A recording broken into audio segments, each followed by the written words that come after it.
këto komente tregojnë arrogancë, mungesë respekti, generali, komandanti i forcave aleate supreme në Evropë. Erdhi këtu, dha pikpamjet e tij, është mungesë respekti. Këto persona i shërbenin vendit të tyre, u shërbenin institucioneve të tyre. Kjo tregon ignorancë nëse më lejoni të shprehem kështu. Por unë do të flas për dëshmitarët e mbrojtjes, ndërkombëtarët dhe sulmet që kanë ndodhur gjatë apo akuzat që janë hedhur ndaj tyre gjatë kësaj seance. Do të flas të vjet të përgjithshme. Dje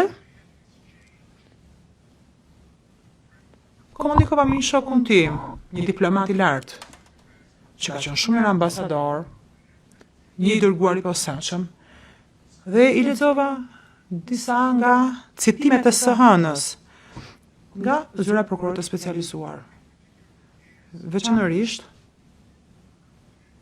për faktin që trupi gjykues ka dëgjuar dëshmi nga 7 dëshmitarë të mbrojtjes, të gjithë ndërkombëtar, të gjithë u përpoqën me çiltërsi që të sillnin paqe në Kosovë. Por përfshirja e tyre në këtë çështje gjyqësore dhe observimet e tyre të kufizuara, a janë apo s'janë të vlefshme për trupin gjykues, kjo është një çështje më vete. 7 dëshmitarë ndërkombëtar u sollën këtu. Duhet ta shikojmë ndryshe këtë çështje, sepse këto komente tregojnë arrogancë, mungesë respekti,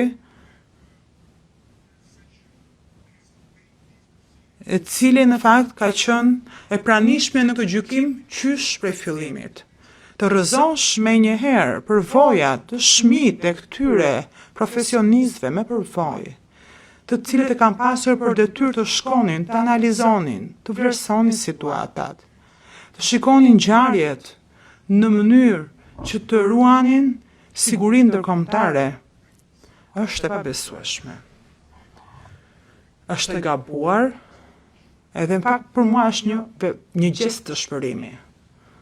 Nuk është për të habitur që qeveritë dyshojnë tashmë në besueshmërinë e tribunaleve ndërkombëtare, se kur vetë profesionistët e tyre dalin para trupit gjykues tregojnë çfarë ka ndodhur dhe deklaratat e tyre hidhen poshtë nga persona që as nuk kanë qenë të pranishëm në vendin përkatës, kjo është një çështje shumë problematike.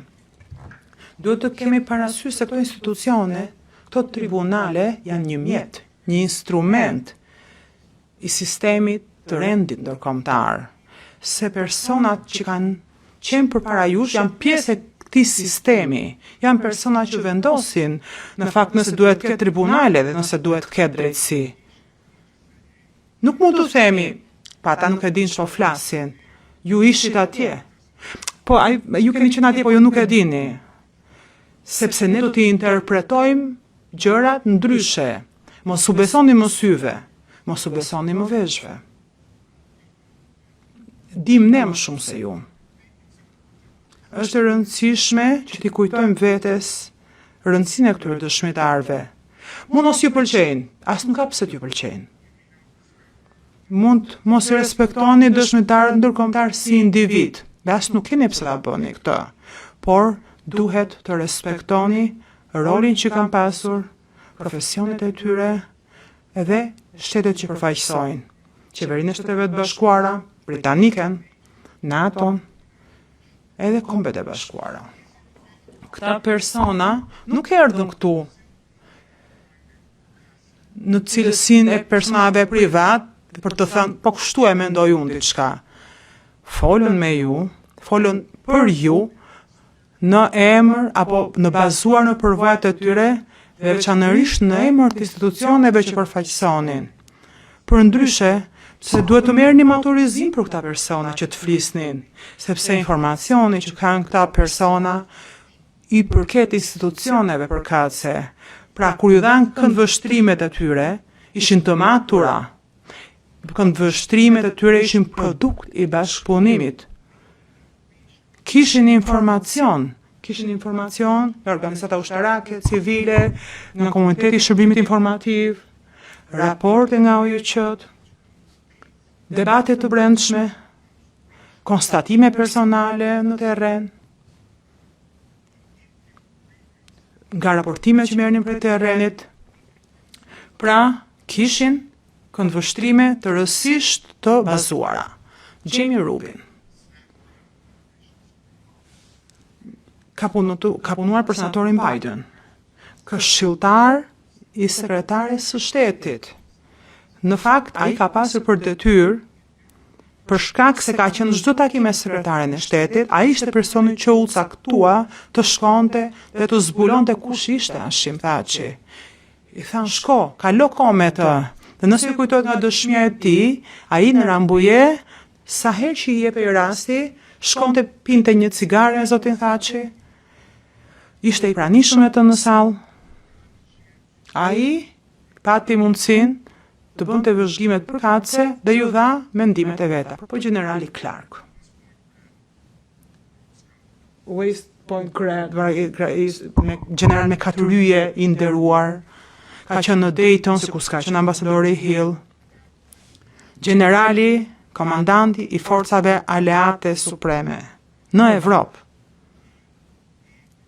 Erdhi këtu, dha pikpamjet e tij, bazuara në të informacionet që kishte marrë prej informacionit të përpunuar, takimeve profesionale dhe nga burimet të tjera. Ai ju ka thënë që lexoja çdo gjë dhe kishte dalë në përfundimin që ndau me ju këtu kur ishte i pranishëm. Këta persona kanë pasur komunikime personale.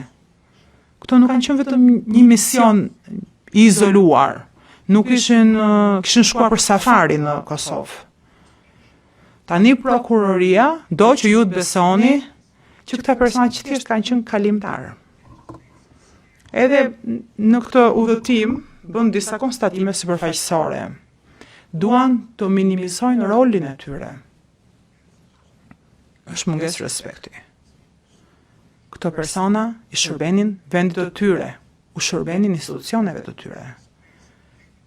Kjo tregon ignorancë nëse më lejoni të shprehem kështu, sa i takon këtij procesi.